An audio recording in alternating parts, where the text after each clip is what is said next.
মাছের ডিম তো আমরা সবাই কম বেশি রান্না করতে জানি।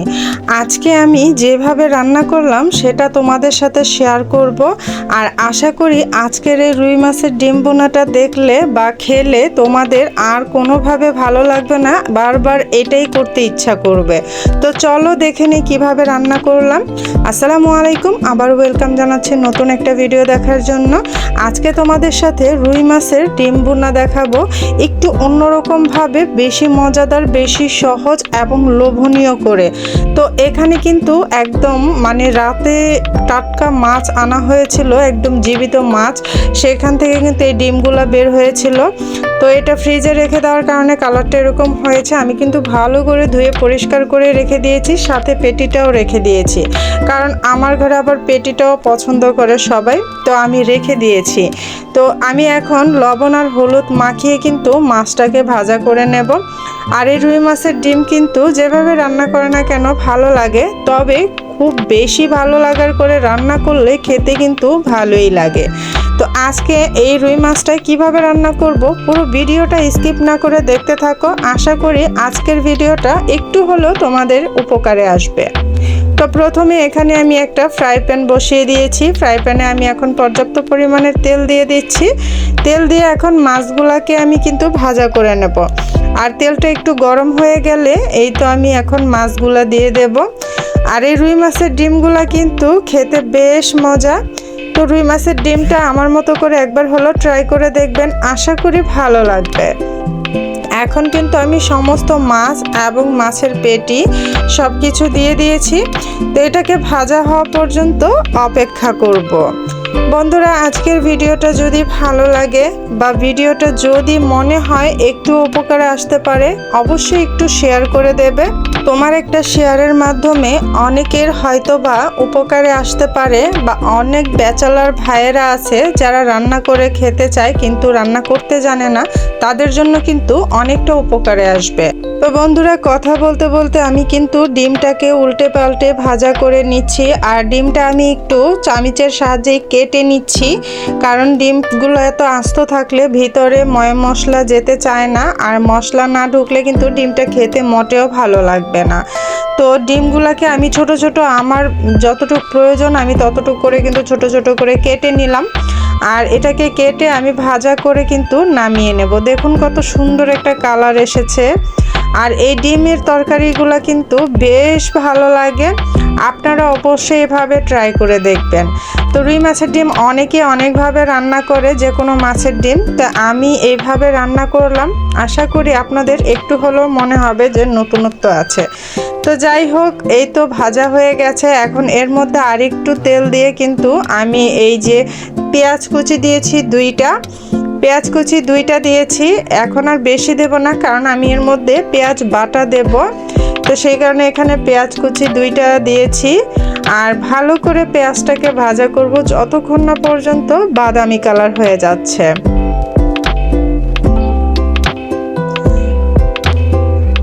তো পেঁয়াজটা কিন্তু এই পর্যায়ে বাদামি কালার হয়ে এসেছে। আমরা বাদামি কালার হয়ে যাওয়ার পরে এর মধ্যে কিন্তু আমি বেটে রাখা ব্লান্ড করা পেঁয়াজ, টমেটো, কাঁচামরিচ এগুলো একসাথে দিয়ে ব্লান্ড করে রেখেছিলাম, আর সেটা এখন দিয়ে দিলাম।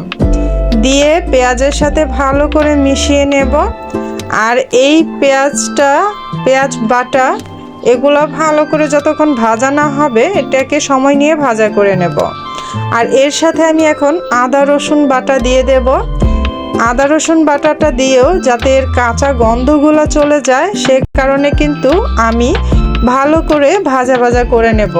আর আপনারা দেখতেই পেয়েছেন আমি কিন্তু আদা রসুন বাটাটা একটু বেশি দিয়েছি, এখানে 2 টেবিল চামচের মতো দিয়েছি। আপনাদের ইচ্ছা হলে আপনারা আরেকটু কমিয়েও দিতে পারেন, বাট আমি এখানে 2 টেবিল চামচে ব্যবহার করেছি। তো আমার কিন্তু প্রায় 5 থেকে 6 মিনিটের মতো এই পেঁয়াজ বাটাটা ভালো করে ভাজা হয়ে গেছে। দেখতেই পাচ্ছেন তেল উঠে গেছে। এই পর্যায়ে আমি দিয়ে দিয়েছি টক দই। এখানে 2 টেবিল চামচের মতো টক দই আছে। টক দই কিন্তু ডিপ ফ্রিজে ছিল, আমার আগে থেকে নামানো ছিল না, আমি কেটে দিয়েছি, তো সেই কারণে এরকম দেখাচ্ছিল। তো টক দইটা ভালো করে মেশানোর পরে আমি এখানে হলুদ গুঁড়া দিয়ে দিচ্ছি পরিমাপ মতো করে। তো এখানে 1 চা চামচের মতো আছে হলুদ গুঁড়া, দিয়ে দেব 1 চা চামচের চাইতে একটু বেশি মরিচ গুঁড়া। মরিচটা একটু বেশি পরিমাণের দেব, যেহেতু আমার ঘরের মোটামুটি ঝাল খাই। তো এখন দিয়ে দিচ্ছি ধনিয়া গুঁড়া 1 চা চামচের মতো। ধনিয়া গুঁড়া দিয়ে আমি এখন কিন্তু ভালো করে এটাকে নেড়ে মিশিয়ে নেব। আর তার সাথে দিয়ে দেব সামান্য গরম মশলা গুঁড়া। গরম মশলা 4 চামচের 4 ভাগের 1 ভাগ দিয়েছি, কারণ খুব বেশি গরম মশলা এখানে দিতে হবে না। তা এখন এই মশলাগুলোকে ভালো করে আমি ভাজা করে নেব, যাতে কাঁচা গন্ধটা চলে যায় মশলার।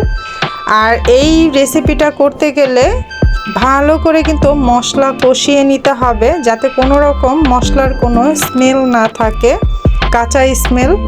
এ পর্যায়ে দিয়ে দিয়েছি লবণ। লবণটা অবশ্যই পরিমাণ বুঝে দিতে হবে, যেহেতু ডিম ভাজার মধ্যে লবণ ছিল। আর ভুনা তরকারিতে কিন্তু খুব বেশি লবণেরও প্রয়োজন হয় না, আন্দাজ করে অবশ্যই দিবেন।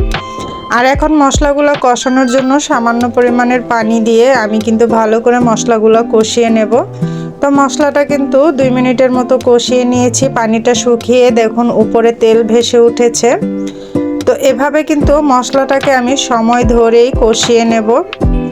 আর মশলা কষানো হলে কিন্তু খাবারটা খেতে অনেক বেশি টেস্ট হয়।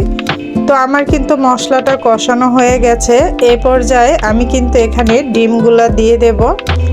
আর এই পর্যায়ে এত সুন্দর একটা মশলার ঘ্রাণ আসছিল, যেটা মানে অনেক সুন্দর একটা ঘ্রাণ। তো এখন আমি এই ডিমগুলা দিয়ে দিয়েছি। ডিমগুলা দিয়ে আমি ভালো করে নেড়ে মিশিয়ে একটু মশলার সাথে ভাজা করে নেব। আপনারা আপনাদের ঘরে যখনই যে কোনো মাছের ডিম আসবে, এরকম করে কিন্তু এই রেসিপিটা করে ট্রাই করতে পারেন, যে কোনো ডিম দিয়ে, মাছের ডিম দিয়ে। তো আপনারা অবশ্যই এভাবে একবার ট্রাই করে দেখবেন এটা কেমন মজা হয়েছে। আপনারা ট্রাই না করলে তো সবসময় বোঝা যায় না যে এটা খেতে কেমন হবে। অনেক সময় রান্না করে খেয়েও দেখতে হয় যে আসলে এটা কি মজা হয় কি হয় না। আমি তো করি, আমার যে রেসিপিটা ভালো লাগে আমি সেই রেসিপিটা দেখে ট্রাই করি যে আসলে এটা মজা কি মজা না। তো যাই হোক, আপনাদের সাথে অনেক কথাই বললাম। রান্নাবান্না কম বেশি সবাই জানি, কেউ তো মায়ের পেট থেকে রান্নাবান্না শিখে আসে না, দেখতে দেখতে শিখতে শিখতে শেখা হয়ে যায়। তো যাই হোক, আমার কিন্তু এই মশলাটা কষানো হয়ে গেছে ডিমের সাথে। এখন আমি পর্যাপ্ত পরিমাণে পানি দিয়েছি। আর যেহেতু এখানে টক দই ব্যবহার করেছি, সেই কারণে অবশ্যই চিনিটা ব্যবহার করতে হবে। এখানে আমি 1/2 চামচের মতো চিনি ব্যবহার করেছি। আর তার সাথে দিয়ে দিয়েছি 4-5টা কাঁচামরিচ।